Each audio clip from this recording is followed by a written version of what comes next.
Alrighty,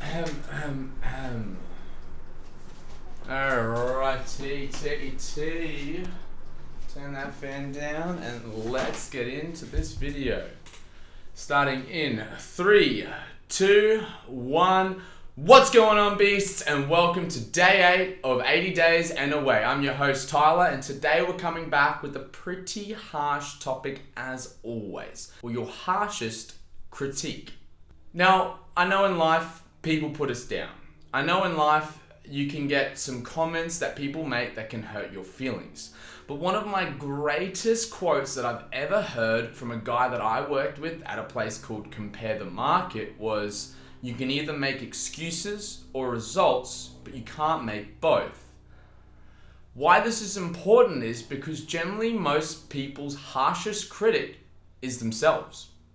You might think that the odd comment from someone else saying, you're looking fat, you're pretty unfit, your technique is bad, blah, blah, blah, blah, blah, you're ugly, you're fat, whatever it may be, it can hurt. The opinion of someone else can hurt, but you can only take offense, you can't give it.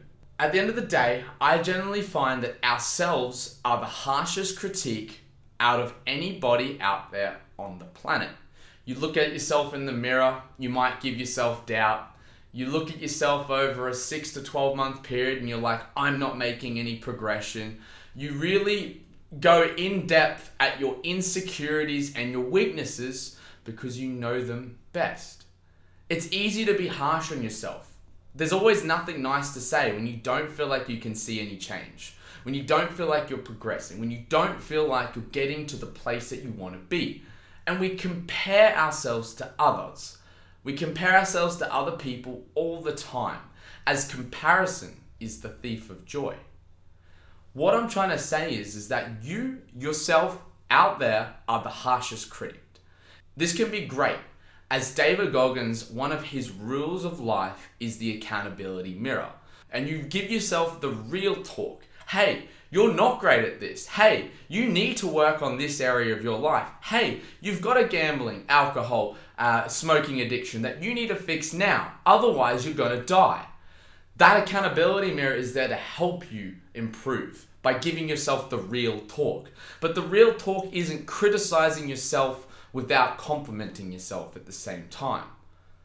I always like to lead with good news before bad, or at least bad news with a good compliment. The way I might coach someone in a training session would be like, hey, look, you're looking a lot better in the clean. However, this part of your lift could be improved.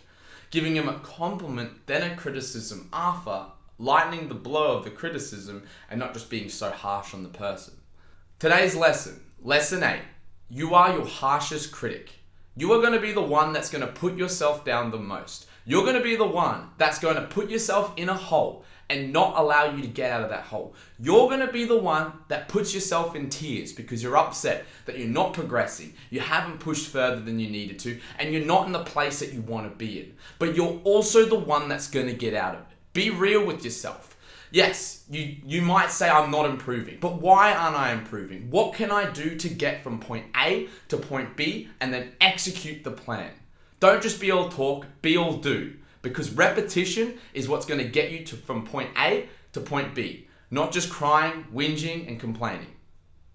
That's going to be lesson 8 today, guys. It's a real one. It's a real hard hitter. Make sure we take our lesson and we put it to practice. Don't just be a critic, be better. I hope you guys enjoyed the episode. That's me signed off for day 8 of 80 Days and Away. You guys at home, stay a beast.